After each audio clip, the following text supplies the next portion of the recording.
Olá a todos, olá a todas. Estamos dando início às atividades do simpósio discente do Programa de Pós-Graduação em Saúde Coletiva da Faculdade de Medicina da Universidade de São Paulo.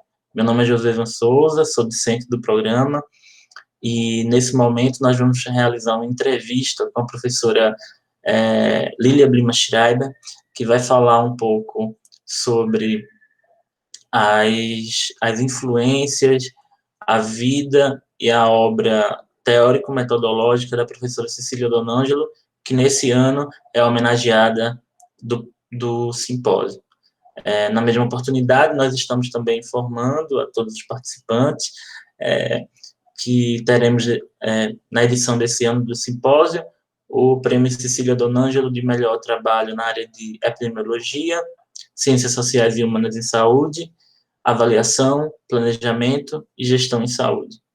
Então, estou aqui junto com os meus colegas que vão se apresentar agora. Quem fala é Sheila, sou aluna no departamento de doutorado e com o professor José Eluf. Bom, eu sou Alex, eu sou doutorando no programa de pós-graduação em saúde coletiva também, da FMU, estou orientando do professor Dr. Ricardo Teixeira, e tal qual a Cecília, eu venho também dessa interface com as ciências sociais, venho das ciências sociais de formação, inclusive. Eu faço parte do programa da saúde coletiva, estou no mestrado, sou orientando da professora Rosana Machim. Professora Lília, para começar, eu queria que a senhora se apresentasse, né, falasse um pouco sobre a sua formação, por favor. Bom, eu sou Lília Blima Schreiber, eu sou médica, formada na Faculdade de Medicina da USP, onde eu também trabalho agora, não é? E fiz residência na própria medicina preventiva, mas muito no começo da existência de programa de residência no departamento e também muito no começo do próprio departamento, porque eu entrei na Faculdade de Medicina em 1967, nascida em 49, tenho 71 anos. E o Departamento de Medicina Preventiva, justo nesse ano de 67, é que, né, houve o concurso de professor catedrático, ainda se chamava assim, 67, no departamento, na faculdade, digo, e ganhou o professor Guilherme Rodrigues da Silva, que vinha de Salvador, e também de um estágio nos Estados Unidos, estava também no concurso o professor Vanderlei Nogueira da Silva, que vinha da cardiologia do Hospital das Clínicas, e ao final os dois, tinha também o Donald Wilson, um outro professor concorrendo, que vinha da saúde pública, mas professor Vanderlei e professor Guilherme ficaram no departamento, e o departamento, então, começou praticamente naquele ano. Então, quando eu me formei em 72 e ia começar a residência em 73, o departamento ainda não tinha uma residência muito estruturada de medicina preventiva, então era uma certa criatividade dos residentes, o que eles iriam fazer, né? E eu fiz o primeiro ano inteiro de clínica médica, fazendo um estágio no HC em várias enfermarias, pronto-socorro, e também estagiei no Emílio Ribas, e depois, no segundo ano, nós inventamos que nós íamos fazer estágios rurais. Então, fiquei morando com a outra colega que também estava fazendo, em dupla comigo, fiquei morando 3 meses no Hospital de Pariqueraçu, atendendo ali, né, como clínica também, mas também a gente tinha um programa de pesquisa que a gente tinha que inventar. Então, nós inventamos de fazer um mapeamento dos equipamentos da região, né, equipamentos médicos e sanitários da região. Então, nós visitamos todas as cidades próximas de Periqueraçu e fizemos um relatório muito interessante, ficou um relatório sobre esses equipamentos e sobre aquele território todo, porque naquela época o professor Guilherme queria estabelecer um campus avançado, né, de características mais rurais, né, e havia essa possibilidade de fazer esse campus para a preventiva mesmo, né, com a região ali de registro, Pariqueraçu, que é a região sul de São Paulo, né, quase limite com o Paraná. E é uma região do Vale do Ribeira, uma região que na época, agora não sei como está, na época era muito pobre mesmo, né? Tinha, inclusive, municípios muito diferentes entre si, um deles completamente isolado, era muito difícil acesso, e era um município cuja economia era uma economia de subsistência, então era plantação, pequenos produtores que plantavam para comer e nem estabeleciam muita troca com o externo, era uma situação muito peculiar, assim, né? Muito interessante, né? Aquele estágio foi muito importante, eu gostei bastante. E depois fui ficando no departamento de medicina preventiva. Eu fiz a residência 72, 73. Em 74 eu entrei para pós-graduação. Já em 72, logo quando eu me formei, a própria Cecília me convidou para ajudar como monitora. Já tinha, viu, Josefa, monitoria naquela época de graduação, e eu fui monitora do curso, da disciplina dela, que era o social e a saúde, né? Eu não lembro o nome, Ciências Sociais em Saúde, alguma coisa assim, eu não lembro o nome, eu precisaria olhar nos currículos o nome da disciplina, mas era basicamente uma discussão sobre as questões sociais e o campo da saúde. E nós, monitores, pegávamos grupos de alunos também para fazer uma espécie de pesquisa muito rápida, pequena, que coubesse na duração do curso. E eu lembro que eu pegava sempre o pessoal que ia estudar, né, ia pesquisar esquistosomose, porque esquistosomose era uma doença endêmica no estado de São Paulo, né, muito relacionada também à vinda de casos de fora para São Paulo, né, e aí os alunos estudavam sobre o tema, iam entrevistar epidemiologistas da SUSEM, que cuidava das doenças, das endemias, né? E nós fazíamos a discussão sobre o que na sociedade, né, podia produzir esse tipo de adoecimento, que tipo de população era mais vulnerável, não se usava essa palavra na época, era mais vulnerável a esse adoecimento. Então, havia toda uma discussão social sobre a esquistosomose, né? Dentro da tese sempre central da Cecília de mostrar, né, a interligação do social e da medicina, né? Aí eu entrei para a pós-graduação e aí eu fiz a pós-graduação 74, 75. Olha, Josefa, eu fui defender minha tese em 80, que beleza que eram aqueles tempos, não?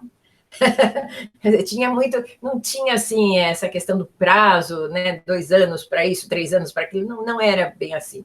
Os prazos eram de fato muito elásticos, mas você já fazia uma pesquisa muito completa e bastante aprofundada no mestrado, né? E o mestrado naquela época era uma recém-invenção, porque os professores o que tinham era um doutorado, não havia mestrado e doutorado, né? Essa escolarização, vamos dizer assim, da pós-graduação, né? De ter 2 níveis e que é uma estrutura bastante escolar, né? Não tinha.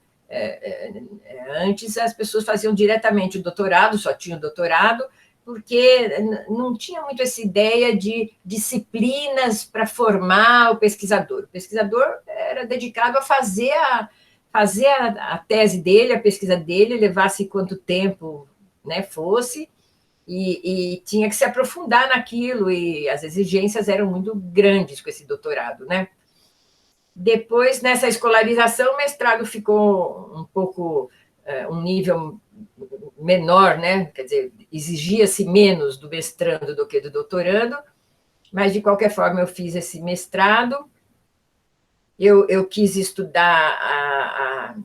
Quando eu me formei, era muito corrente, né, o tema de que a escola estava desajustada às necessidades reais da população, né? Ou seja, se dizia que a população tinha determinadas necessidades de saúde, né, em termos do perfil de adoecimento, e as escolas formavam profissionais que não estavam voltados para essas reais necessidades, né?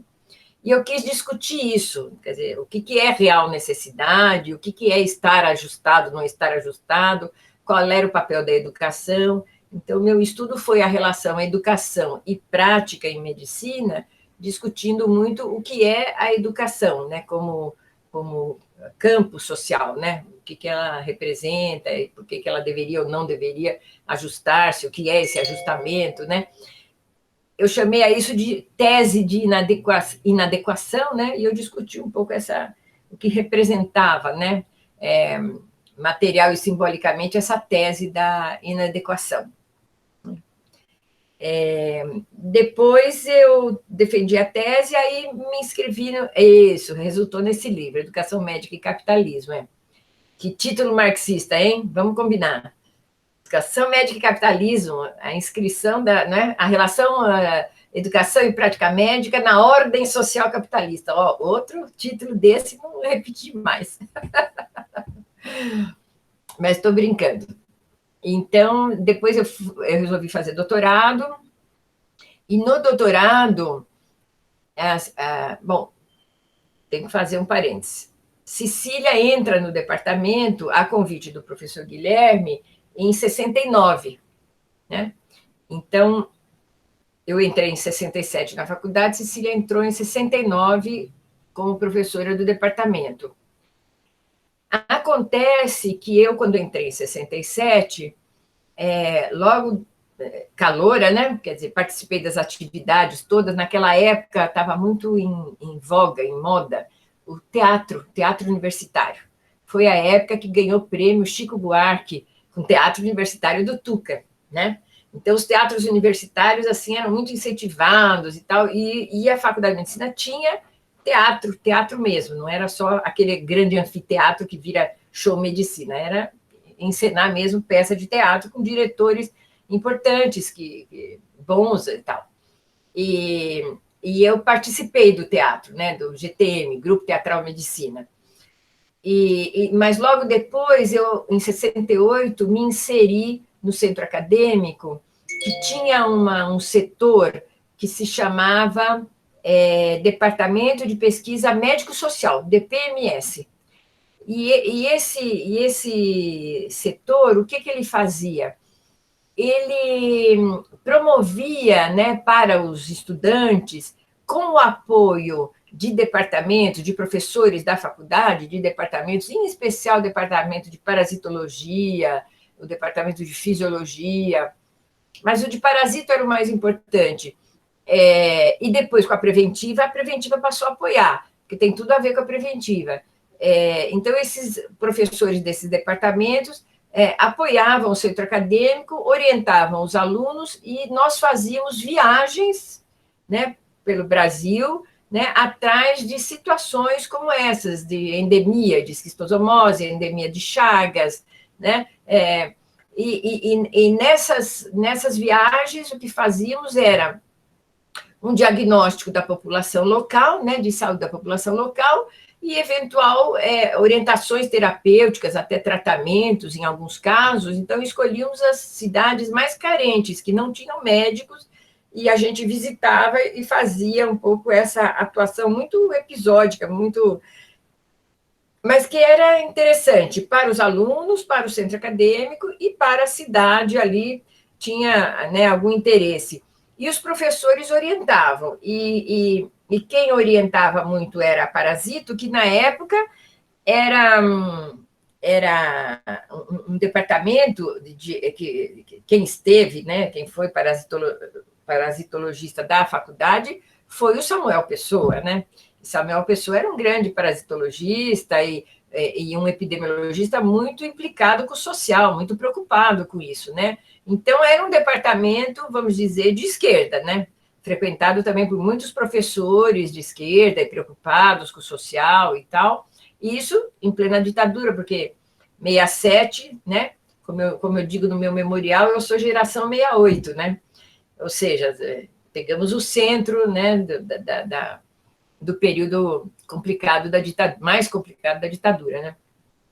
E aí, nesse departamento de pesquisas médico-social, que eu dirigi por 2 anos e meio, algo assim, lá no centro acadêmico, eu frequentava muito, tanto a parasitologia quanto o departamento de medicina preventiva, assim que ele passou a existir, porque eu ia buscar apoio dos professores para organizar essas viagens, para organizar os alunos, e eu estava querendo, acho que bastante influenciada pela,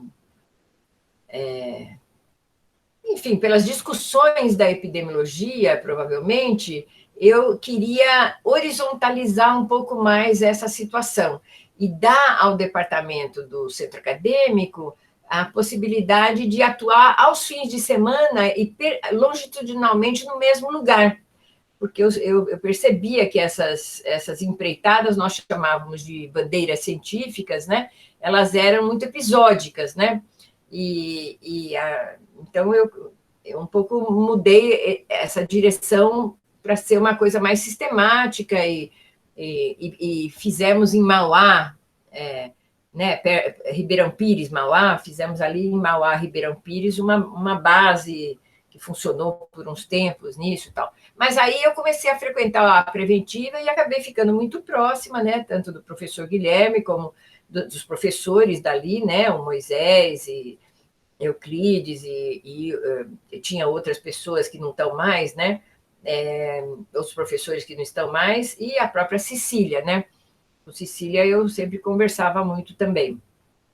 Então, quando eu me formei, eu fui fazer medicina preventiva quase que um prolongamento das atividades que eu já fazia na graduação, né? Eu fiquei um pouco na dúvida, até pensei se eu queria outra área, uma área como a psiquiatria, que é interessante, né? Porque, enfim, mas acabei optando mesmo pela medicina preventiva e aí eu acho que foi dessa convivência meio constante que Cecília virou minha orientadora, né? Foi assim, quase que não teve muita discussão, sabe, assim, né? O departamento estava começando, tinham poucas pessoas que trabalhavam com social, eu queria uma questão mais social, eu já era monitora do curso dela fazia tempo, já, né, trabalhava bastante na questão do centro acadêmico com ela, ficou natural que ela fosse minha orientadora, né? Foi assim que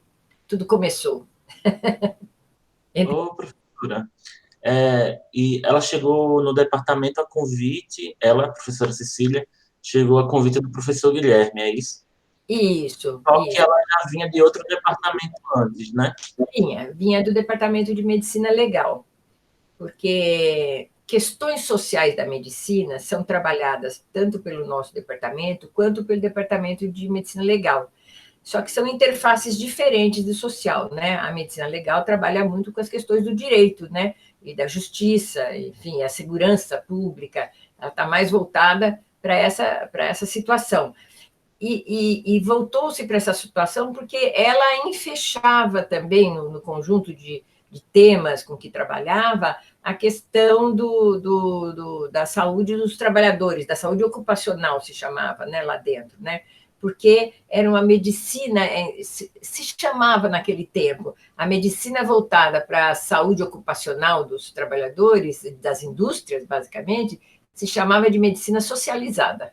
tinha esse nome, porque se preocupava com questões sociais do trabalho, né? Questões do trabalho que são questões sociais. E como isso influenciava, enfim, as questões de adoecimento dos trabalhadores, né? Então, Cecília começou por ali, mas o convite para ela estar por ali, na verdade, veio porque ela já trabalhava. Cecília tem formação de pedagoga, né? E ela fez pedagogia em Araraquara, e em Araraquara mesmo, ela já enviesou isso um pouco para a sociologia, porque a USP, que tinha aberto uma filial em Araraquara,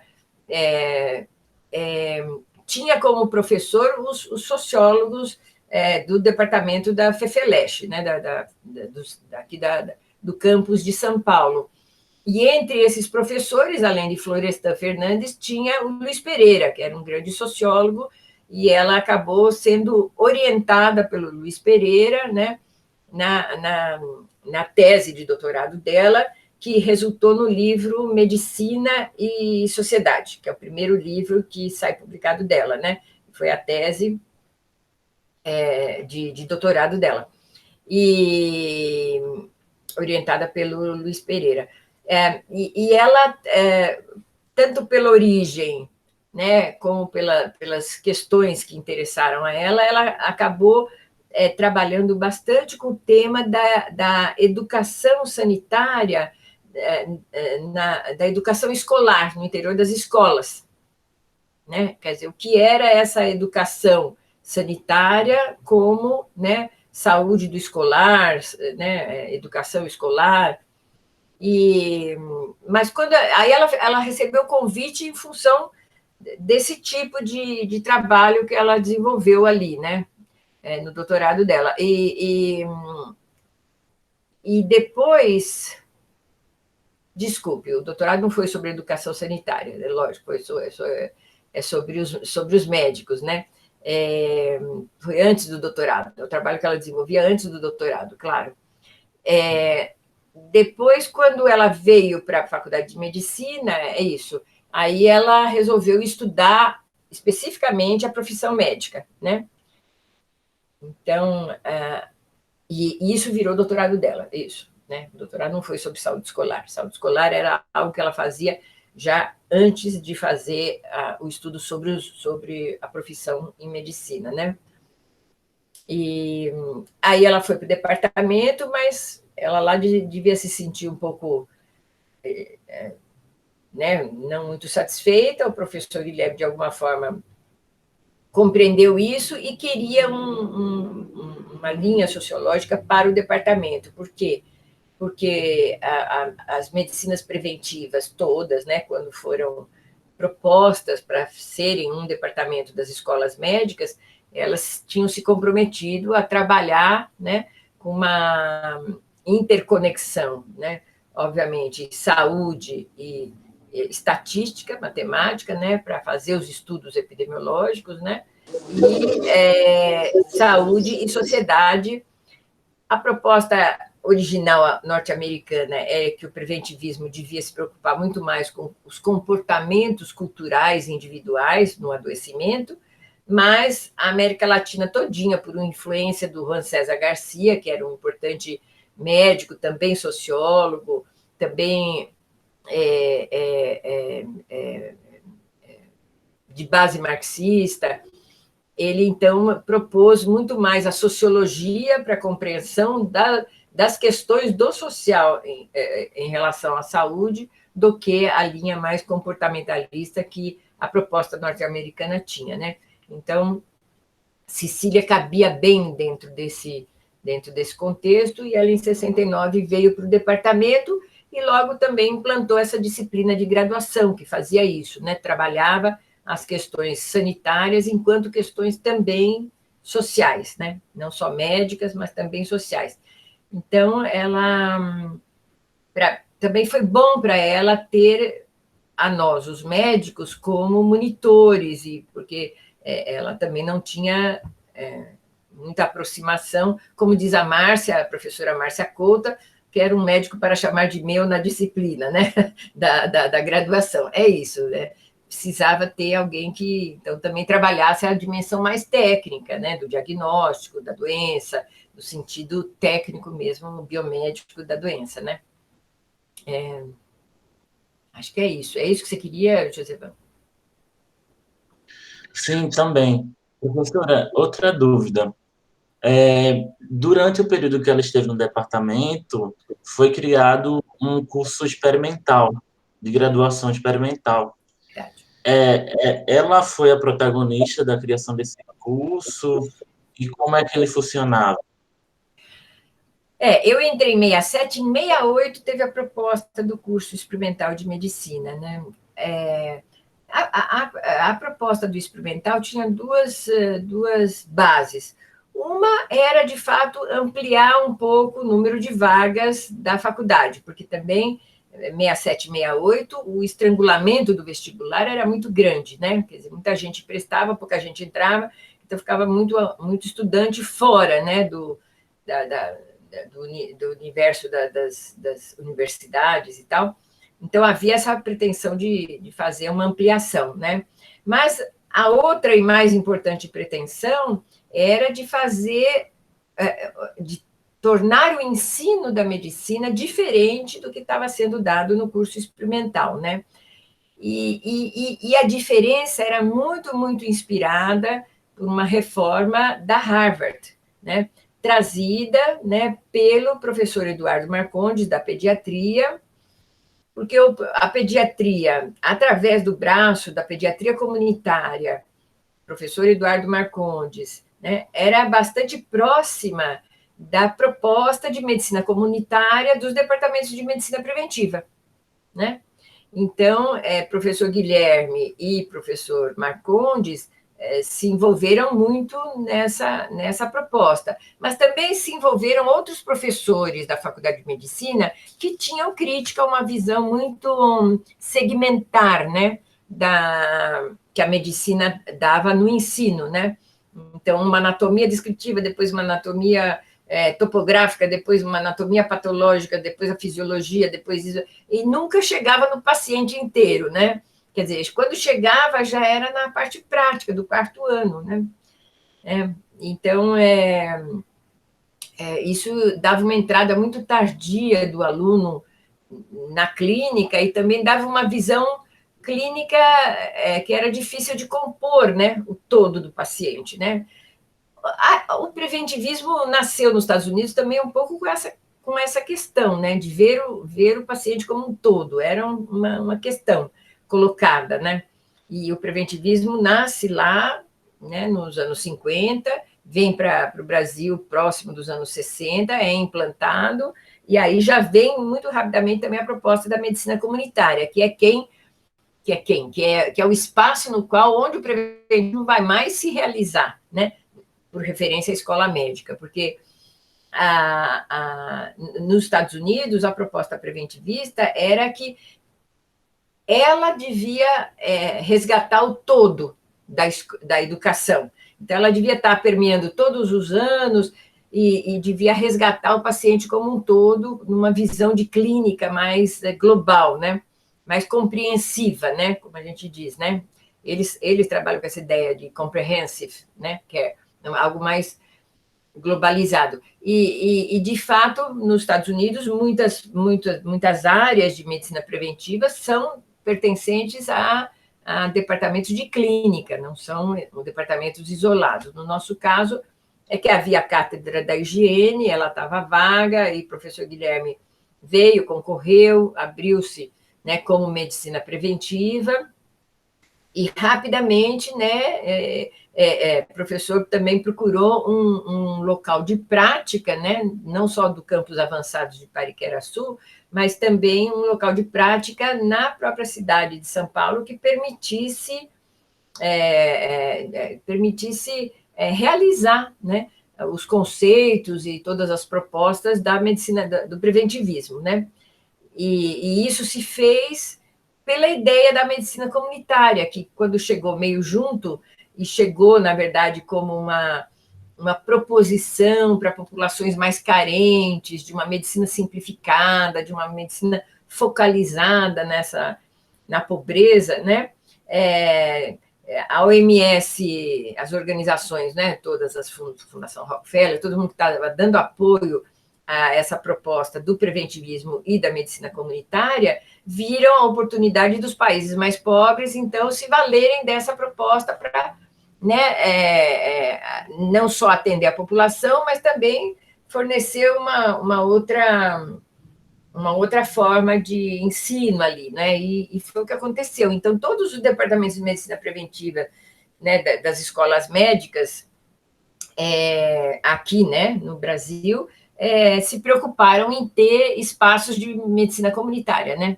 Claro que teve também medicina comunitária que não era de escola médica, que era só a proposta da medicina comunitária, né?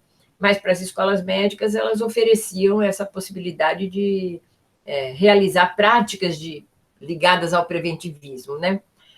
No nosso caso, quando se começou o Departamento de Medicina Preventiva, nós pedíamos emprestado, o departamento pedia emprestado um centro de saúde, que era o Centro de Saúde 1 da Lapa, que ficava, eu aprendi lá quando aluna, né?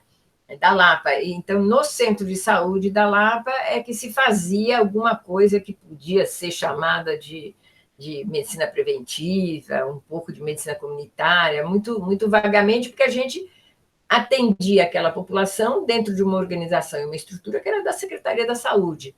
Não era voltada especialmente para o ensino, né? Era ajustada, adaptada para o ensino. E logo o Departamento de Medicina Preventiva propôs um grupo de trabalho, né, para pensar um local mais apropriado, né, de medicina comunitária mesmo, mais apropriado para o ensino, né, e eu fiz parte desse grupo de trabalho que montou o Centro de Saúde Escola do Butantã, que no final foi liberado em 77, mas o grupo de trabalho vinha desde 75, 76, trabalhou por um longo tempo o grupo, né, para montar uma organização que desse possibilidade dos alunos entenderem o que era a proposta preventivista e a proposta de medicina comunitária, né? Aí, a discussão sobre o que é essa medicina comunitária, o que era uma proposta mais simplificadora, focalizadora de uma medicina para pobres, uma medicina simplificada, etc. e tal, foi o objeto da tese de livre docência da Cecília, né? Ela estudou exatamente isso e publicou no livro Saúde e Sociedade, né? Cujo último capítulo é dedicado ao exame empírico, né, da proposta de medicina comunitária.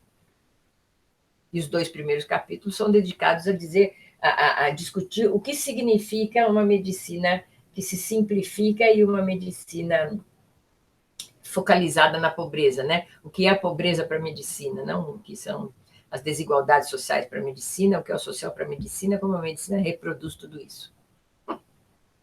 São os 2 primeiros capítulos, né? Então, a proposta do curso experimental era uma aliança entre os professores mais abertos, né, ao social, de departamentos como a parasitologia, né, ou a fisiologia, né, do professor Alberto também, que era muito próxima ao Samuel Pessoa e tal, e como departamento maior era o nosso, porque mesmo a pediatria, nem todo mundo, o professor Eduardo Marconde sofria ali na pediatria uma resistência interna à proposta do curso experimental. Então, nem todos os professores da pediatria apoiavam exatamente essa proposta, né? Mas ele batalhou bastante para que a proposta vingasse, e ela, de fato, ficou valendo de 67 até 76, quando ela foi extinta numa congregação que resolveu juntar os 2 cursos, mas manter a estrutura do tradicional, e não ir na direção do experimental, cujo aprendizado não era por disciplinas isoladas, mas era por blocos de sistemas, né? Então, você estuda o sistema nervoso, da anatomia, a fisiologia, a bioquímica, a clínica, né? Você estuda o sistema locomotor, então era por blocos, né? Blocos integrando aquelas disciplinas que eram muito segmentadas e integrando também o máximo que dava a parte clínica com a base biomédica das ciências biomédicas, né? Claro, vocês já devem ter percebido que a medicina, os primeiros anos, são ciências biomédicas, né? E a clínica não é ciência, vocês também já devem ter percebido isso, lógico.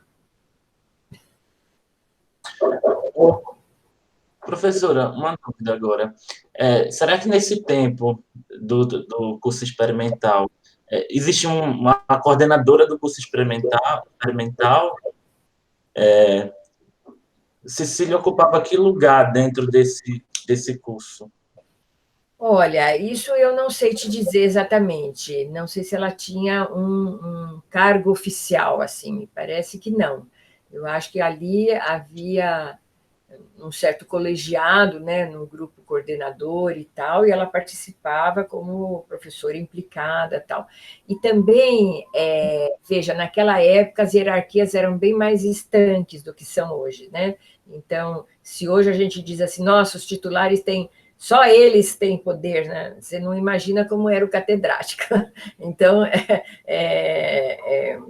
obviamente que formalmente, né, eram os titulares catedráticos dos departamentos que respondiam pela proposta, e o grupo de trabalho era mais ampliado. Então, acho que oficialmente mesmo, não sei, talvez tivesse o professor Marcondes, o professor Guilherme, o professor Alberto, mas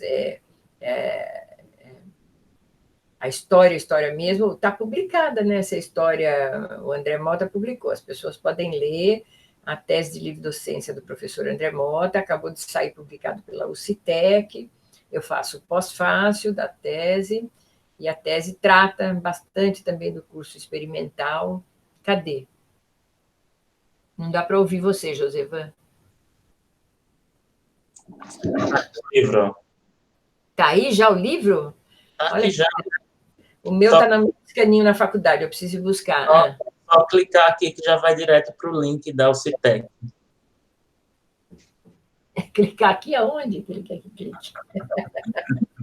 Na imagem, né? Tá certo. Então, a história detalhada está ali. Eu, de fato, não. Esse aspecto não sei te dizer. Se oficialmente ela ocupou algum cargo.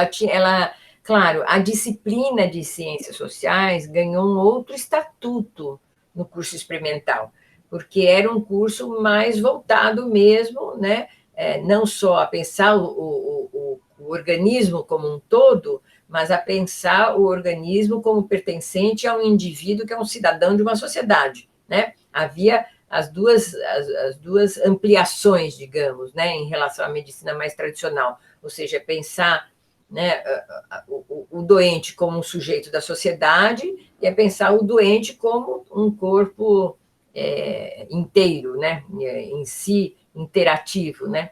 Então, a disciplina tinha, de fato, um outro estatuto. E eu sei bem que tinha esse outro estatuto, porque como eu era monitora, eu ia ser contratada como professora desse curso da Cecília, professora da faculdade, eu ia entrar na carreira docente em 76.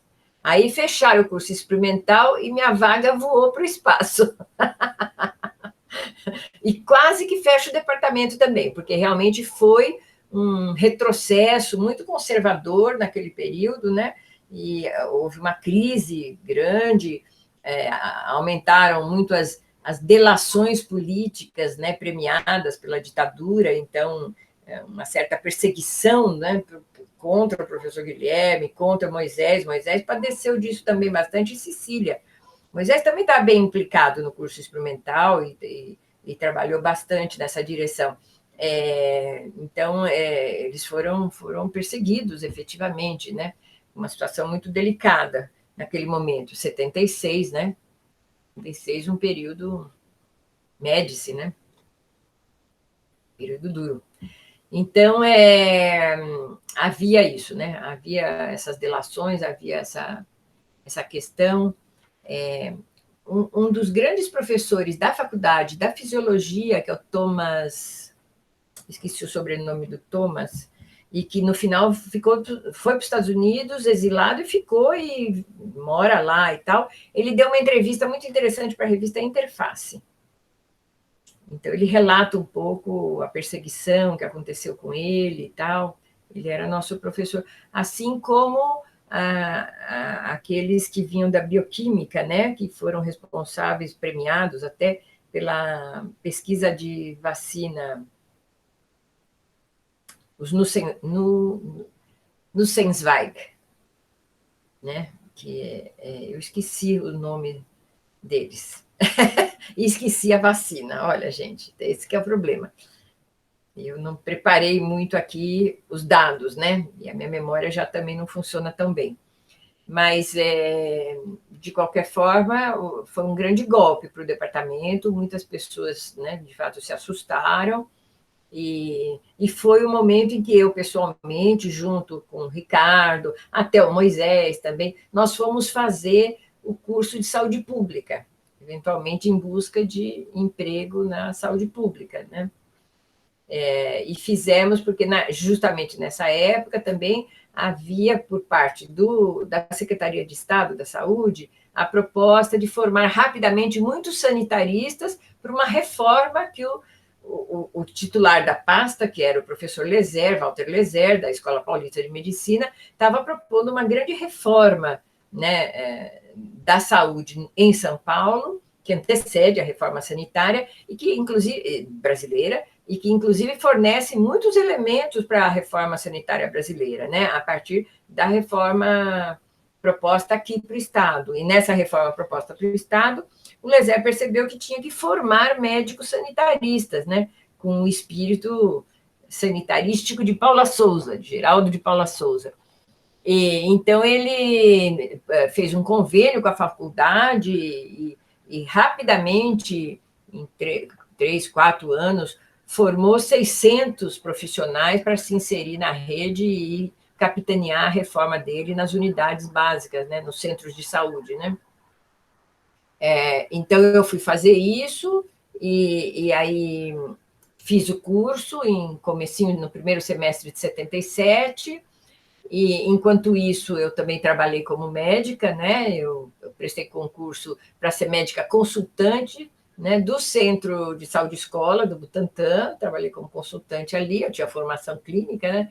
E depois, no finalzinho de 77, o professor da Santa Casa, hoje eu estou particularmente ruim da memória, Guedes, José da Silva Guedes, né, me convidou para montar a primeira equipe do sistema de vigilância epidemiológica do Brasil, né, porque o sistema estava sendo montado naquela época, no final de 77. Então, eu fui para vigilância epidemiológica, fiquei 2 anos ali, depois voltei para o Centro de Saúde Escola do Butantã e para o Departamento de Medicina Preventiva. Então, eu tenho formação também de médica sanitarista, fiz curso de planejamento e gestão na Faculdade de Saúde Pública também, né? Então, tem esse lado. Ao mesmo tempo que eu escrevia o mestrado, né? Professora, Diga, Sheila. você comentou, né, que a Cecília, ela teve formação em pedagogia, e uma das coisas, assim, que eu acho mais interessante no departamento de medicina hoje é a questão da diversidade, tanto dos professores, né, de disciplinas, que não são todos médicos, quanto dos orientandos, né? Eu acho isso muito interessante, eu acho que isso enriquece demais.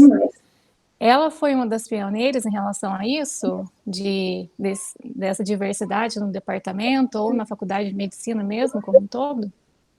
Foi ela, e eu creio que ela e o professor Everardo, porque, assim, todos os departamentos que se instalaram nas escolas médicas, né, e eram de medicina preventiva, a proposta do preventivismo era ter, né, psicólogos ou antropólogos na visão do comportamento individual, né?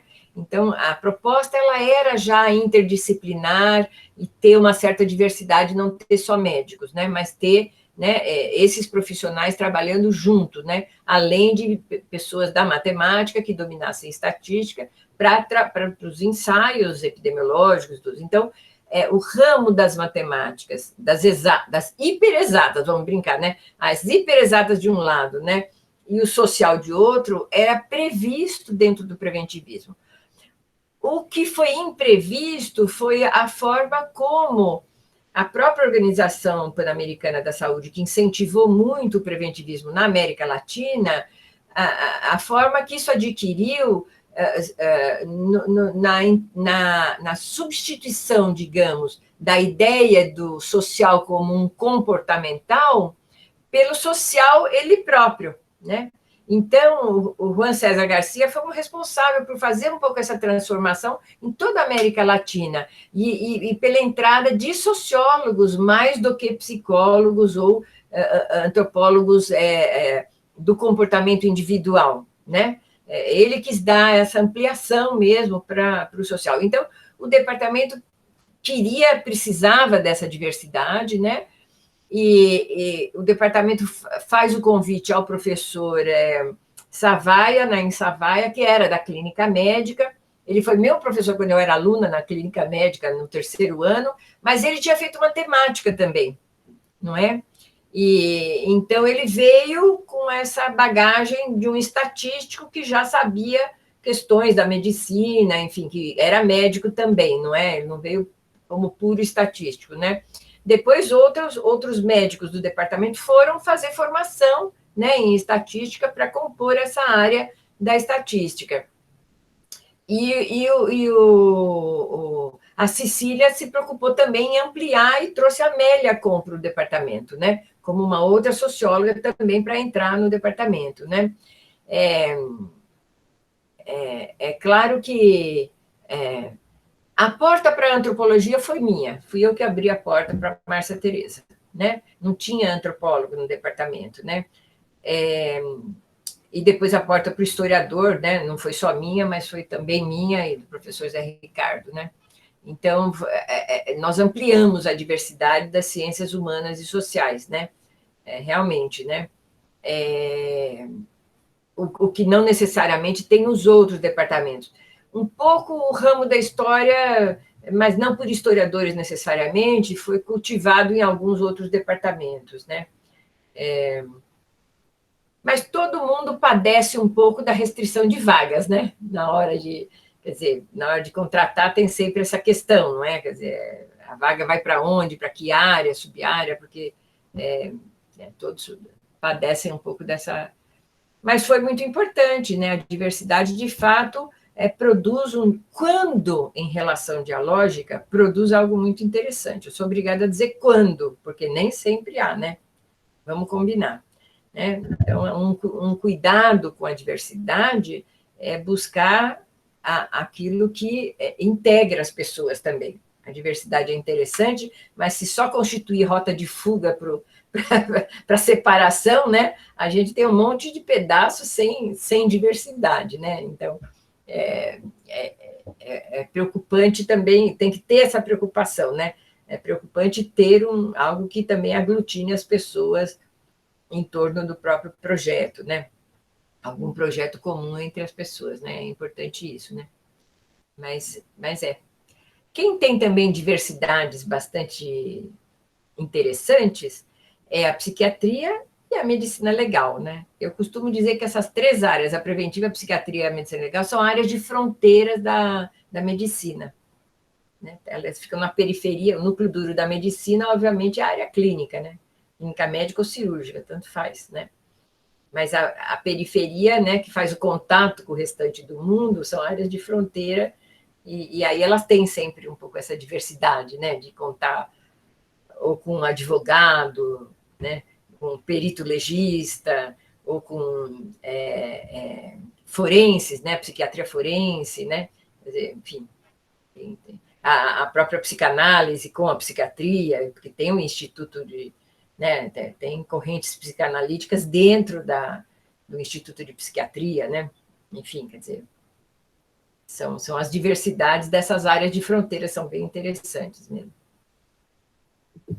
Lilian, aproveitando nessa toada de diversidade, áreas de fronteira, eu fico pensando que, sem dúvida nenhuma, o que a Cecília trouxe em torno de questões, inclusive modos de se pensar o social e as interfaces do social com a medicina, e claro, com a educação também, muito embora isso tenha sido muito apetitoso para o campo, em muitos sentidos, ela também trouxe um outro tempero, né, na própria direção dela trazer um repertório marxista, trazer um repertório de uma outra frente, né, de uma outra corrente, que a gente estava dizendo. E como que foi esse processo? Assim, houve conversa, necessariamente, ou... Olha, pode ser que fosse um gosto estranho, assim, Então, eu acho que na medida em que, né, o próprio preventivismo se propunha, de alguma maneira, a fazer uma abertura para o social, porque ele se propunha tanto ao pensar que precisa voltar a dar à clínica a visão do indivíduo como um todo, né, do corpo, né, como um todo, né, mas também a entendê-lo como um sujeito dotado de determinados comportamentos, né, nocivos para a saúde, mesmo dentro da ideia disciplinar. Ao ter essa abertura, né, para pensar ou as subjetividades ou o social, isso atraiu, obviamente, as pessoas que têm a preocupação em relação a isso, né? E também atraiu, nesse sentido, o pensamento mais crítico, né, da esquerda, porque também... e aqueles que se dispuseram a trabalhar áreas aplicadas, porque, veja, dentro da sociologia ou da filosofia, não tem tanta disponibilidade dos pesquisadores, dos professores, de trabalhar em áreas aplicadas como a saúde, né? Muitas vezes eles, quer dizer, sobretudo na sociologia, havia muita resistência também, né? A saúde era um tema menor, assim, tem uma professora na própria que ficou na sociologia e que trabalhava com questões de saúde, que é a Oliva, Maria Helena Oliva. Mas isso era raro. Em geral, as pessoas do campo da sociologia se preocupavam com as questões, com as macro-questões sociológicas, né? As relações sociais de modo geral, não na saúde em particular, né? Ou não necessariamente no direito em particular, enfim, quer dizer. Então, mas atraiu e eu creio que também isso foi criando uma espécie de comunicação entre as pessoas meio próximas e meio interessadas, né? Era o período da ditadura, falar em social, fazer a crítica à medicalização que vinha se instalando na medicina e o empresariamento, né? Abordar o complexo médico-industrial como uma questão do capital, uma exploração do capital pela saúde, quer dizer, tudo isso foi um pouco o cenário todo, o contexto todo, creio que foi chamando, né, para essa oportunidade, esse leque de oportunidade aberto, né, pessoas mais da esquerda e mais críticas, né, às formulações hegemônicas, né, da sociedade, né, como um pensamento alternativo, realmente. Então, acho que não acho que as pessoas se convidaram porque todas pertenciam ao Partido Comunista, não é verdade. Até porque algumas pertenciam sim, outras pertenciam não. Mesmo dentro do Partido Comunista, tinha os mais gramscianos, os mais althuserianos, os mais, enfim, leninistas, enfim, quer dizer, eram também correntes em disputa, né? E não há uma só corrente dentro. Então, teve importância, né? Alguns personagens são muito importantes porque eles se destacaram na própria crítica ao preventivismo, né? Como foi o caso do Sérgio Aroca, a mulher dele na época, né? Que é a Ana Tambellini, ou como foi o caso de Cecília, discutindo a própria medicalização. Tal. Então, eles se destacaram porque eles também teceram críticas à própria proposta que vinha dar a oportunidade deles entrarem na medicina, né? Eles quiseram entrar, mas já quiseram entrar também com um pensamento crítico nesse sentido, né? Num primeiro momento, porque isso é muito interessante, a Cecília vai mostrar isso nesse segundo texto dela, né? A medicina se pensa como um mundo à parte do social. Quando tem que ter contato com o social, atrapalha.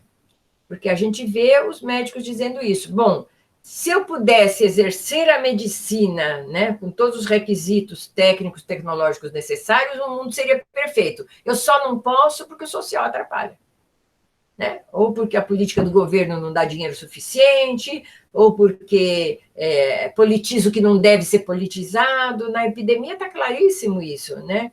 Assim, a epidemia, as pessoas dizem assim, politizar a epidemia. Então, Cecília responderia, sempre esteve politizada. Vocês é que queriam pensar que era um mundo à parte, fora da politização. Sempre esteve politizada. Então, a questão é, se está politizada, vamos discutir politicamente. Então, que política queremos? Né? Essa que é a questão, vira outra questão. E não vamos defender a neutralidade, que é na neutralidade que nós nos situamos. Então, Cecília faz essa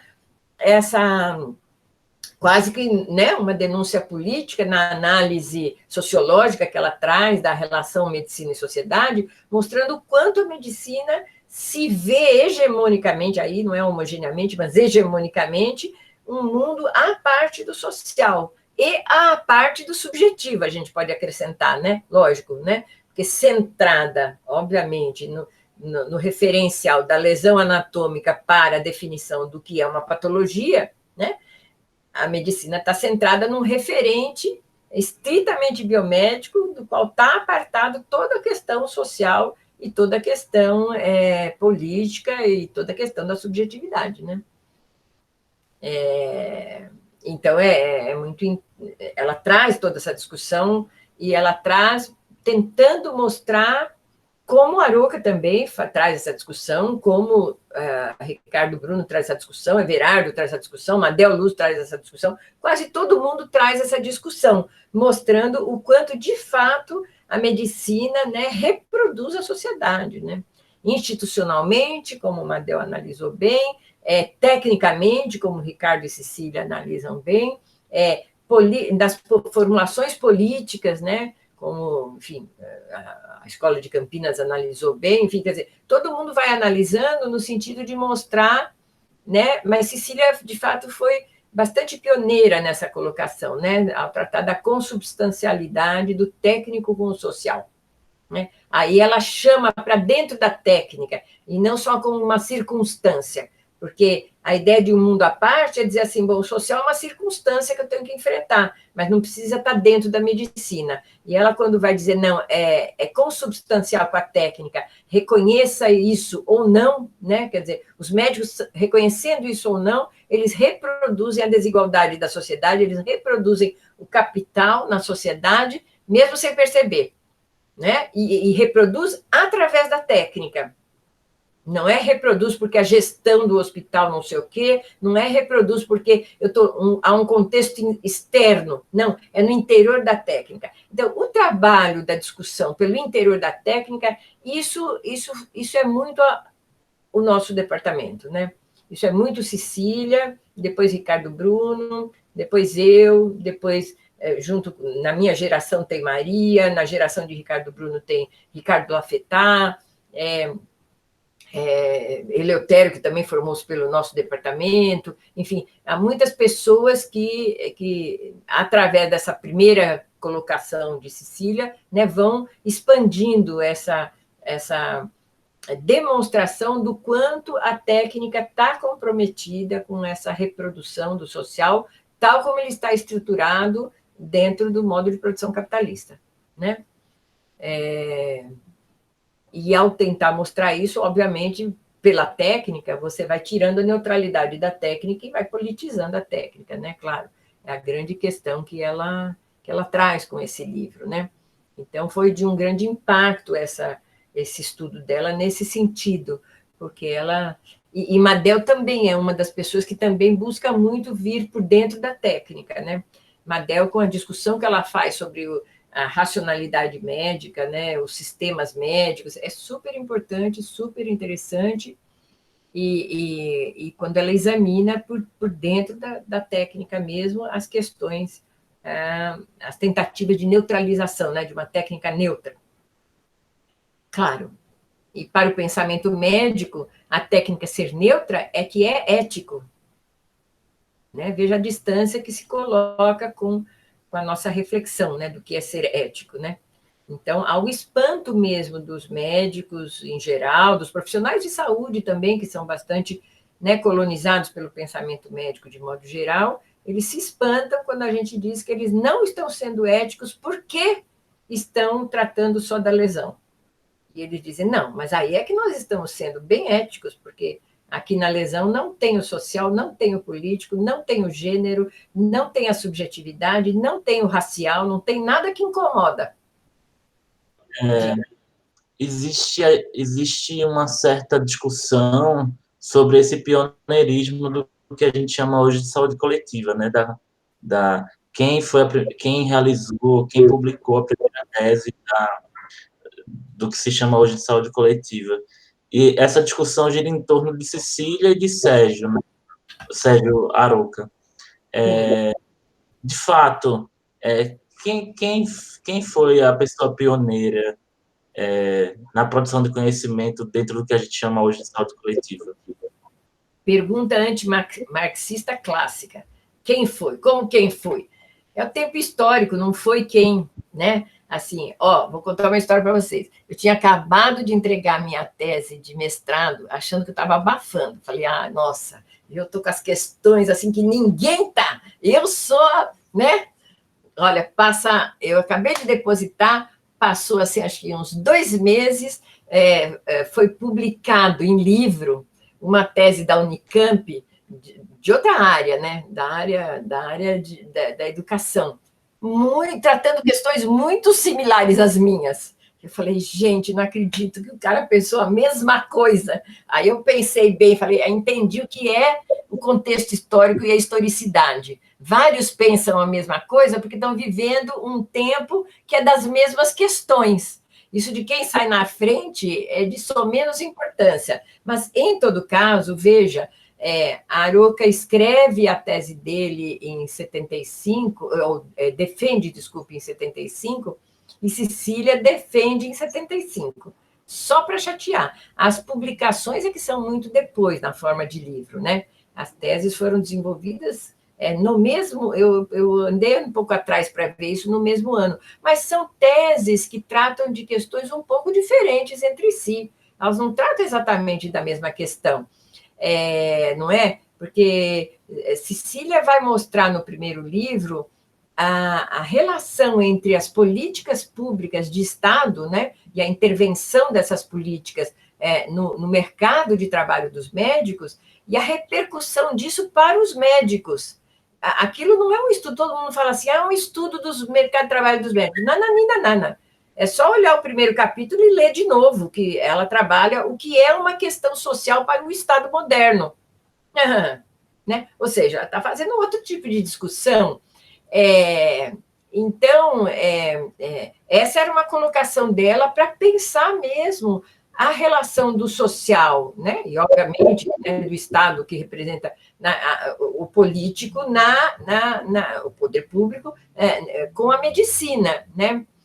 O Aroca trabalhou uma crítica a essa ausência do social e do político ao projeto preventivista, né? Então, ele não estava trabalhando com a medicina como um todo, senão com o projeto preventivista e a alternativa reformadora que esse projeto queria trazer, que era, na opinião dele, corretamente, aliás, né, todos nós vamos concordar, uma crítica muito insuficiente às questões, né, do individualismo em medicina, né? No sentido da responsabilização individual pelo comportamento de cada sujeito no adoecimento, né? E ele vai dizer, não, os adoecimentos têm natureza social, não têm natureza estritamente individual, né? E por isso é o Estado que tem que fazer frente a essa questão, né? Então, é uma questão um pouco diversa, né? São questões um pouco diferentes, mas trabalhando também sempre essa ideia da recusa, né? Da medicina de se ver permeada por questões sociais e políticas, né? Então, enquanto, digamos assim, os motivadores do estudo, os incitantes do estudo são bastante próximos, mas o objeto, o alvo do estudo é outro, né? São diferentes entre si, né? Então, é muito interessante isso. Sérgio, eu não sei quando o Sérgio começou a estudar esse tema e quanto tempo ele demorou, também não sei Cecília, quanto tempo ela demorou para estudar o tema, quem estudou primeiro, etc. e tal. O que aconteceu com o Sérgio, de fato, ele teve um delay, um atraso na defesa, porque ele ia apresentar a tese dele na Unicamp e o Zeferino Vaz fechou questão de se essa tese não passa aqui, porque é uma tese muito marxista, eu não quero essa tese dando confusão, né, no meio da ditadura para o meu departamento, para a minha universidade. Ele bloqueou, aí Sérgio trouxe a tese para o nosso departamento, foi isso que aconteceu. E o professor Guilherme bancou, né? Isso o professor Guilherme, de fato, fazia... Ele era firme nessas questões assim, que deve ter sido muito difícil para ele, né? Porque, enfim, ele tinha não só a questão de ser um estrangeiro em terra paulista, né? Um professor que vem da Bahia, etc. e tal, era uma pessoa, né, de cor mulata, né? Ou seja, da etnia negra, né?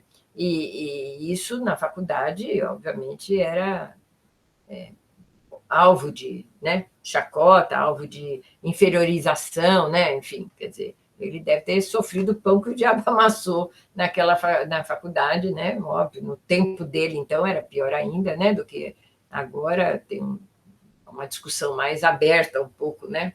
Sobre todas essas questões. Então, mas ele bancou a vinda da tese para o departamento. Mas foram defendidas no mesmo ano. Agora não lembro muito nem o mês, porque quem está com o detalhe assim, dessa prioridade de saber quem foi. Quem foi todo mundo, não foi? Esses personagens, quando aparecem, eles claro, eu até fiz uma análise sobre isso, né? O leque de oportunidades ou leque de questões é histórico.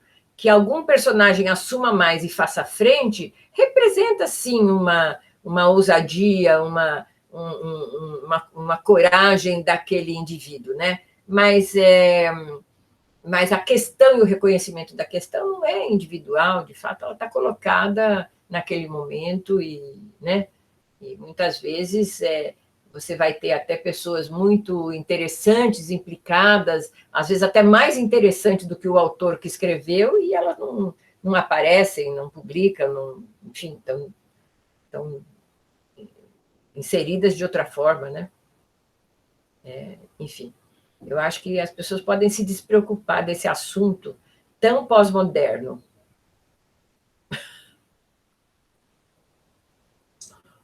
Sim. Claro, é porque existe, por exemplo, quando a gente vai no Rio, eles questionam, né? Não, porque o Sérgio Aroca é o pai da saúde coletiva, porque ele publicou o primeiro estudo. Só que aí vem essa coisa na cabeça, só que Cecília publicou meses antes, enfim. Então, se esse for o argumento, entendeu? Ela seria a mãe. Bem, mas, professora, e na sua relação, a senhora foi a primeira orientanda dela de mestrado? Eu fui a primeira orientanda. As duas primeiras éramos eu e Ana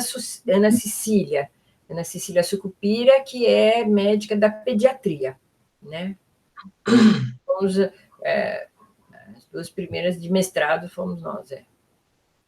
E como foi essa relação de orientanda, orientadora? Eu já tinha uma grande proximidade com ela nessa linha do que eu comentei do centro acadêmico, de estar sempre no departamento, né, enfim, ter estado desde 67 um pouco subindo ao quarto andar, porque ficava no quarto andar no começo o departamento não ficava no segundo andar, ficava no quarto andar, lá onde é o museu, ficava lá. Então, eu já tinha essa habilidade de subir e descer do centro acadêmico ao quarto andar muito tempo, né? Eu não fui assim amiga pessoal de Cecília, nem tinha uma frequência assim mais doméstica, familiar, né? Eventualmente eu ia à casa dela conversar algumas coisas, enfim, mas não era, não tinha uma amizade nesse sentido, como tinha, por exemplo, o próprio Ricardo Bruno era muito amigo dela, tal. Eu não tinha. O Ricardo era um ano mais velho do que eu, ele era de uma turma, eu sou caloura, né, da turma dele, né? Travou? Não. Alex está aí. Ah, bom, não travou, ok. Então, eu tinha essa relação de orientanda. Cecília vinha de uma tradição de orientador que era a tradição da sociologia, né?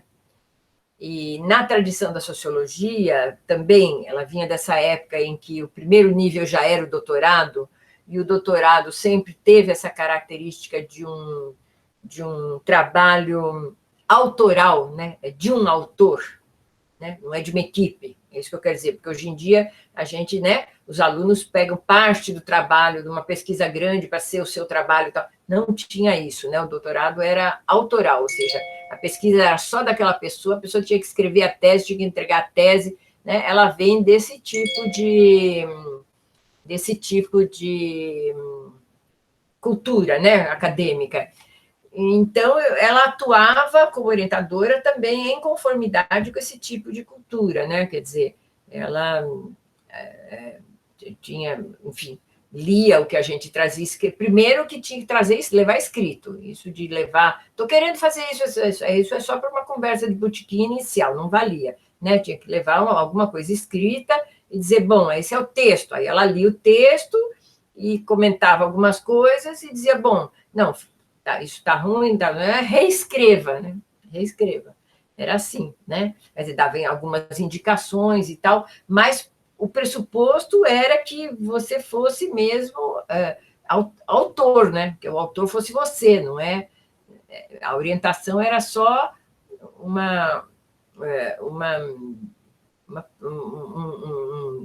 digamos, sugestões de percursos, mas sugestões muito indicativas, assim, você que resolvia se você ia por ali, ou por aqui, ou por onde, né? Então, era isso, era uma... Ela gostava muito, ela era uma pessoa bastante preocupada com as pesquisas empíricas. Ela adorava uma tese onde tinha um empírico bem original, bem interessante, né? Então, ela gostava muito. Eu sei porque o meu mestrado, no começo, o que eu ia fazer mesmo dentro da tese, daí na adequação, etc. e tal, eu fiz um estudo parecido com o que ela fez do mercado de trabalho. Eu tinha uma amostra de 345 médicos, estratificada por área de especialidades, né, para fazer a entrevista sobre a questão da formação e a questão, né, da adequação à prática de profissional já, né? E era um questionário fechado, era um survey, um inquérito, no sentido mais tradicional do que a gente hoje chama epidemiologia, estudo epidemiológico transversal, mas que a sociologia faz muito e chama de inquérito, né, populacional. Não chama de epidemiologia, claro. Então, era um inquérito, né, entre os médicos e tal, muito parecido com o que ela mesma tinha feito. Eu fiz a pesquisa, fui financiada pela FAPESP, mas depois, quando chegou na hora da análise, tinha um problema ali com a análise, que era um problema que tinha que ter sido consertado na construção do instrumento, do questionário. E E aí não deu muito certo. Ainda bem que eu percebi, porque eu mesmo achei que ia ser problema defender alguma coisa nessa direção.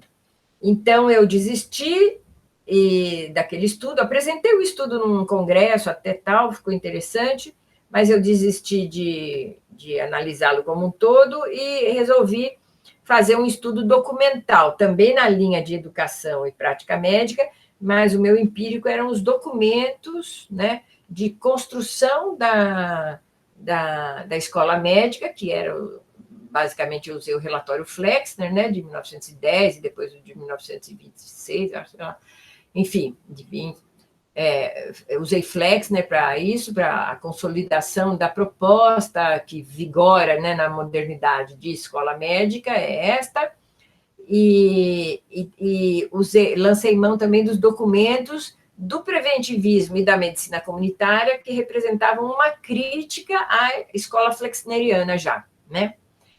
O preventivismo é de 40 a 50 e a outra dos anos 60, né?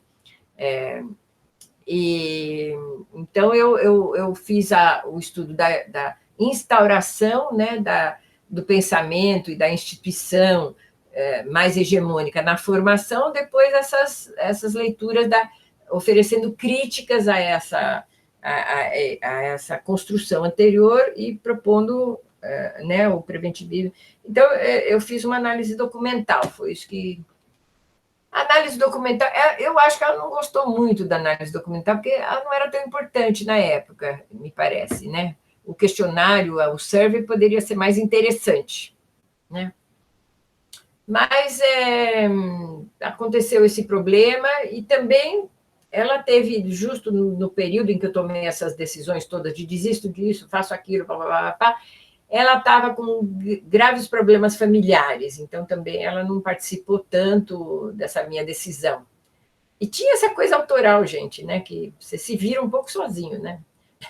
Então, eu acho que isso também...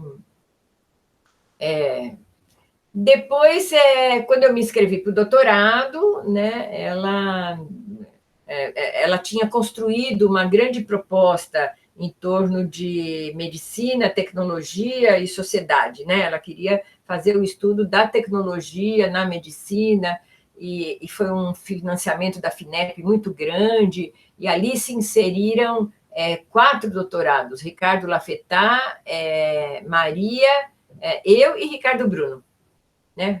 Eram os 4 doutorados ligados ao macro projeto que ela coordenava, em cooperação com a Unicamp, com o pessoal da Economia da Saúde da Unicamp, que eram pessoas super interessantes, enfim. E aí eu montei o projeto, né? Eu estava querendo um pouco estudar a emergência das especialidades médicas, né? Então, eu já queria estudar o trabalho médico mesmo, não tanto a formação, mas muito mais as situações de prática, situações de trabalho, né? Discutindo o que eram essas especialidades médicas para... a princípio, eu tinha pensado em fazer entrevistas, né, com os médicos que traziam do exterior, porque foi assim mesmo que aconteceu no Brasil, né, traziam propostas de novas especialidades a partir da introdução de novas tecnologias, né? Então, me interessava essa discussão, né? Tecnologia, especialização do saber, quem que aparece antes, quem que aparece... Aqui cabe quem aparece antes, quem aparece depois. Né? E me interessava bastante isso, e até tinha um historiador, que era um estagiário, que veio ele veio fazer um estágio no campo da saúde, porque ele era um historiador de Santa Catarina, e Santa Catarina tinha um núcleo importante de história oral. O primeiro núcleo brasileiro de história oral é de Santa Catarina. E aí esse historiador me ajudou um pouco para pensar essas entrevistas, como, né, através da história desses grandes introdutores de tecnologias, eu teria também a história, né, dessa prática e tal. Então, estávamos indo por aí, mas Cecília faleceu muito no começo. Nem deu para ela tomar gosto da ideia, né? O projeto continuou, né? A coordenação ficou com Maria e Ricardo, não sei se Maria e Ricardo ou só Maria, acho que só Maria, ficou com a coordenação do projetão, concluiu-se, fizemos o que tinha que fazer, né? Mas, não, obviamente, sem ela, né, a implantação de uma linha inteira nessa direção não se deu como, provavelmente, se ela tivesse viva, teria se dado, né? Então, a relação de orientação, no final, ficou pouca, né? Porque a principal orientação do doutorado, ela já tinha, então, falecido. Aí eu rodei com vários orientadores, ninguém queria pegar. Eu devia ser, assim, tipo uma peste, porque ninguém queria pegar, né? Então, eu tive, de fato, 2 ou 3 pessoas, né? E quando, enfim, o Ricardo Bruno, que era orientado pelo Guilherme, conseguiu defender, ele era meu grande interlocutor, né? Desde o mestrado, ele me ajudava bastante, porque na construção da educação médica moderna, eu parei no capítulo da Idade Média e não conseguia sair da Idade Média. Não conseguia. Aí ele me telefonava quase todo dia assim, já saiu da Idade Média? Eu dizia, não saí da Idade Média ainda. Eu me encantei pelo tema da medicina, né, no final, né, na alta Idade Média, né? Na alta ou na baixa? Agora, acho que na baixa, né? Enfim, perto do Renascimento. Me encantei muito com aquela história da medicina militar, a criação do hospital moderno, e fiquei ali perdida naquele tema muitos dias, e Ricardo é quem dizia assim, tem que sair da Idade Média, não sei o quê. Ficava enchendo toda vez. Então, ele foi meu grande interlocutor. Aí ele doutorou-se, antes de mim, ele doutorou-se em 79, né? Desculpe, 76. Agora já me atrapalhei um pouco, foi 76, 79. Enfim, ele doutorou-se antes de mim, aí ele pôde virar meu orientador, né? Mas já era a etapa final do estudo, ele ficou só no último ano, e aí já defendi, pronto, né? Foi assim, né? Então, Cecília morreu muito cedo, é pena, né? Porque teria dado mais contribuições, né? Enfim, mais presença, né? Ela não pôde, né, completar, assim, né, a proposta dela, né? Ela iniciou a proposta, mas, de fato, não pôde completar.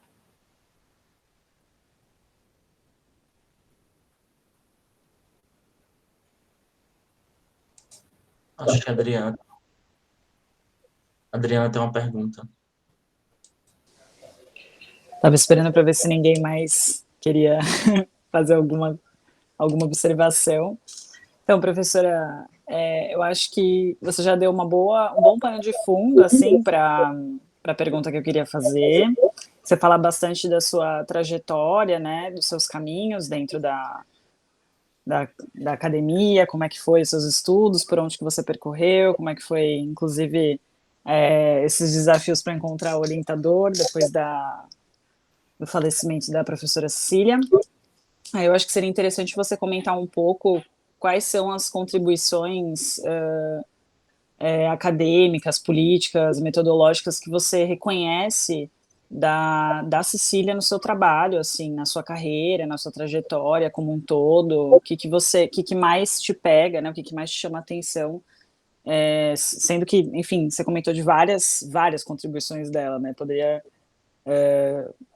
pescar várias coisas que você falou ao longo de toda a entrevista, mas acho que se você puder focar em uns pontos que você acredita que hoje, você olhando assim, são os mais impactantes, seria interessante. Olha, Adriana, eu vejo uma espécie de continuidade, né, entre o pensamento da Cecília, o pensamento de Ricardo Bruno e o meu próprio, no que diz respeito a estudar por dentro as questões da relação medicina-sociedade. Sabe? Quando eu digo por dentro, é porque me marcou muito, e como até hoje eu cito bastante, né, o segundo capítulo do segundo livro da Cecília, que se chama prática técnica, né, e prática social, acho que é esse o nome, né? Enfim, ela se dedica a discutir essa consubstancialidade do técnico com o social. Ela sempre enfatiza mais o social do que propriamente o técnico, né?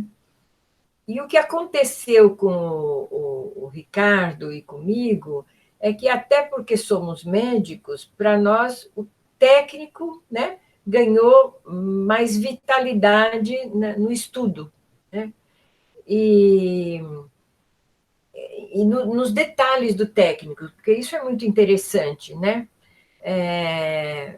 Porque muitas vezes, quando as pessoas querem mostrar a relação que existe entre dois campos, né?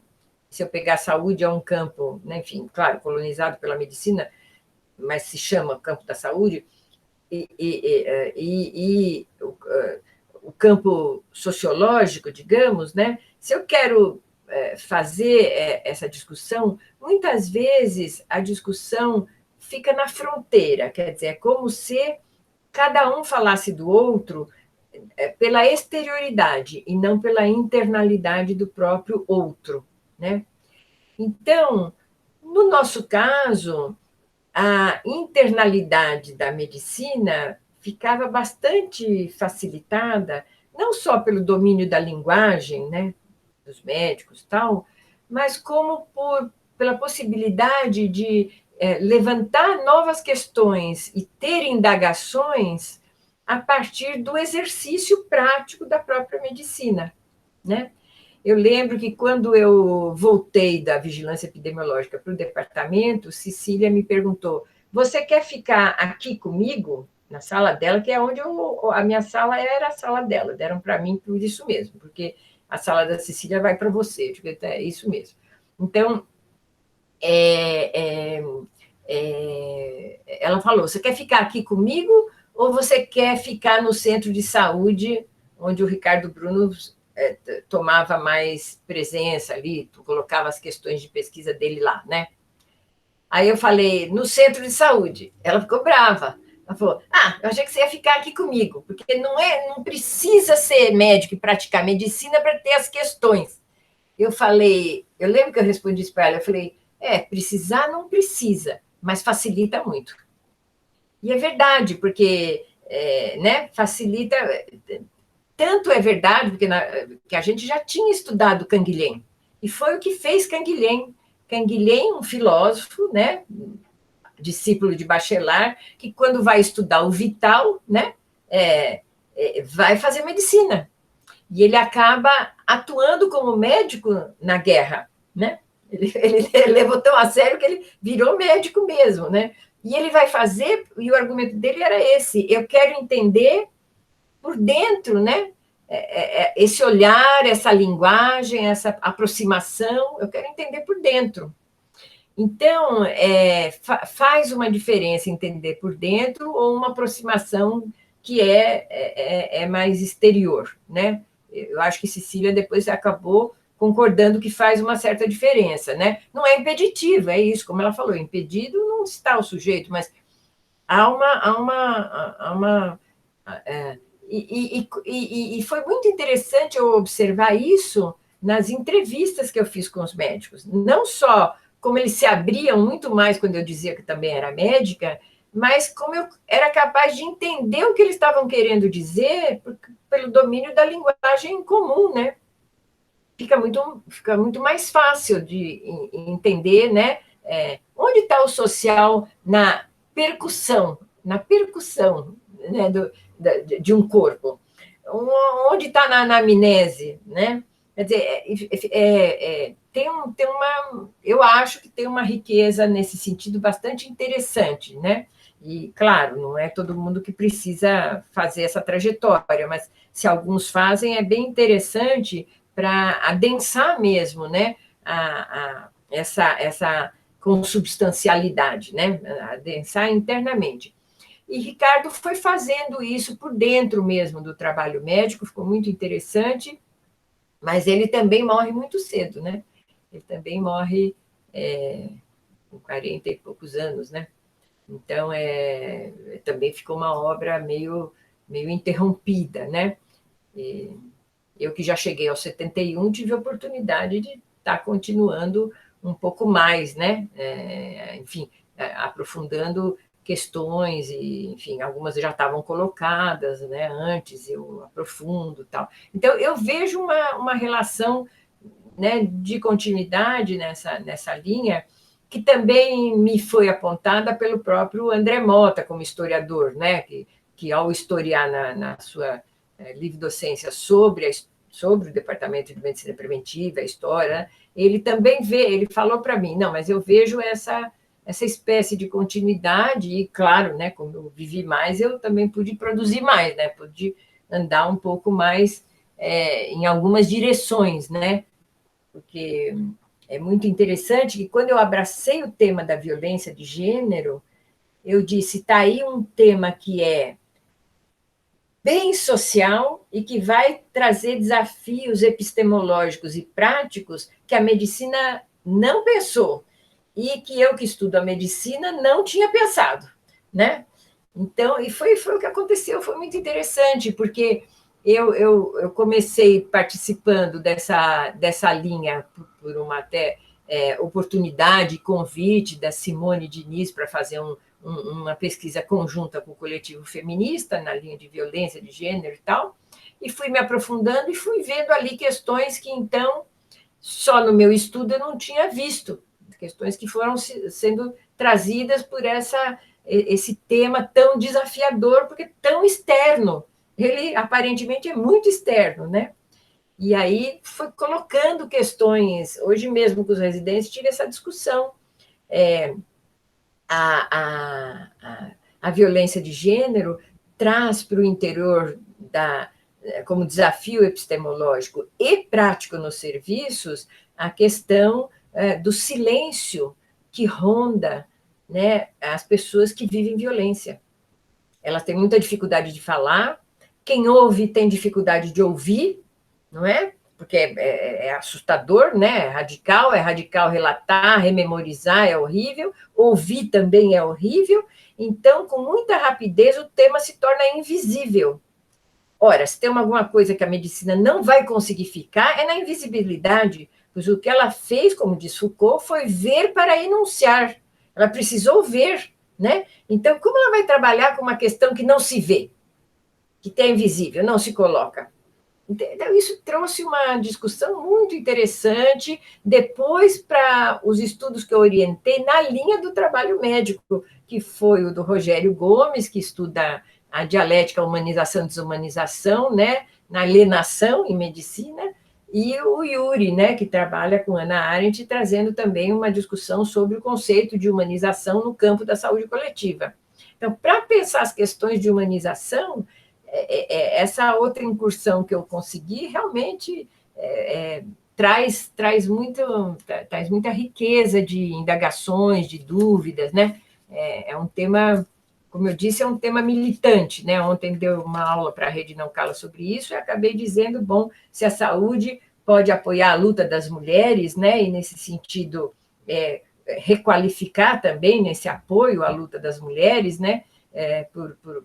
Não só por não ter mais violência, mas por ter saúde, né, por redefinir a própria saúde, né, o fato é que esse tema também vai dar novos significados humanos, né, e sociais para o que é a saúde.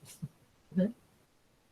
Quer dizer, o tema também é um engajamento, né, político para a saúde, né, ao abraçar o tema, né, e é isso mesmo.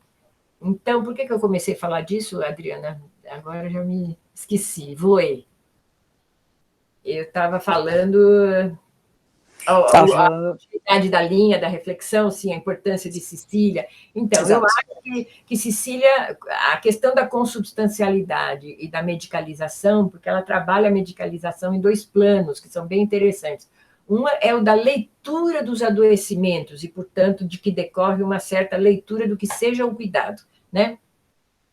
Mas o outro é a expansão do domínio, né, do campo de normatividade da medicina, né, englobando cada vez mais objetos do social e retransformando esses objetos, né, em alvos medicalizados, né, nesse sentido de ampliar o consumo por medicamentos, por tecnologias, por cirurgias, enfim, quer dizer, resolver também questões do social por via médica, né, mesmo quando as questões não são exatamente de adoecimento, né, enfim, são dois planos, né, muito interessantes.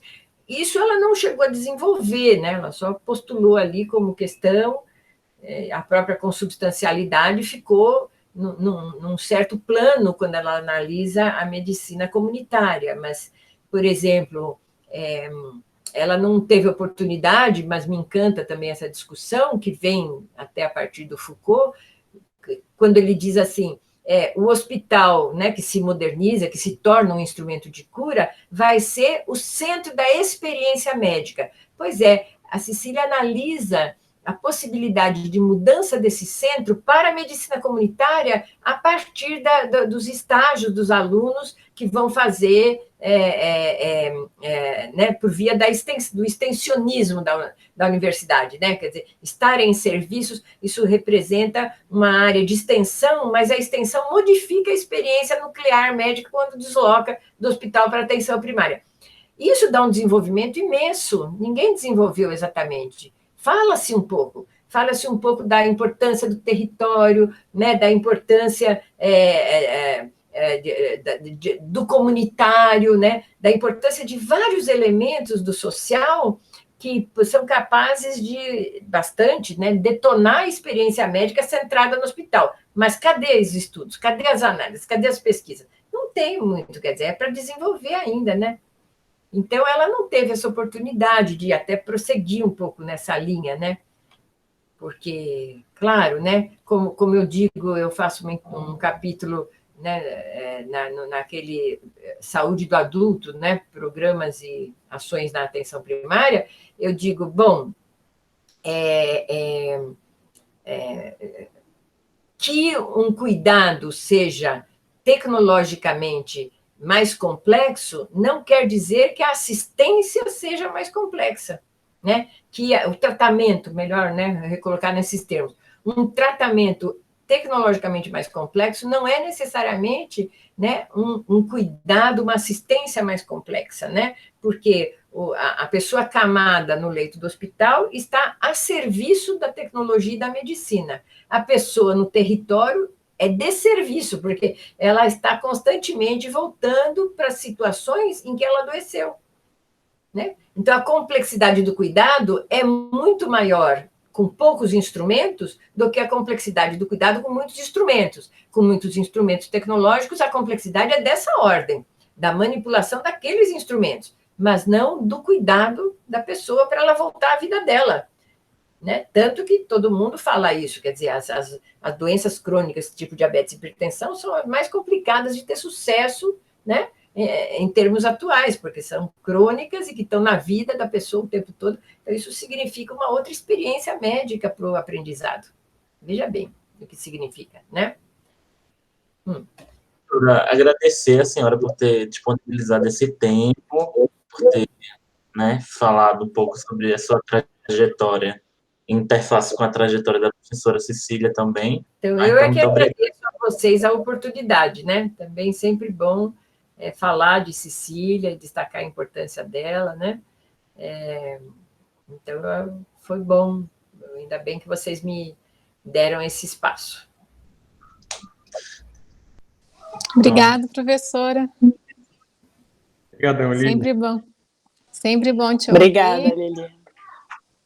Uma inspiração. Obrigada, Sheila. Até a próxima, então, para todos.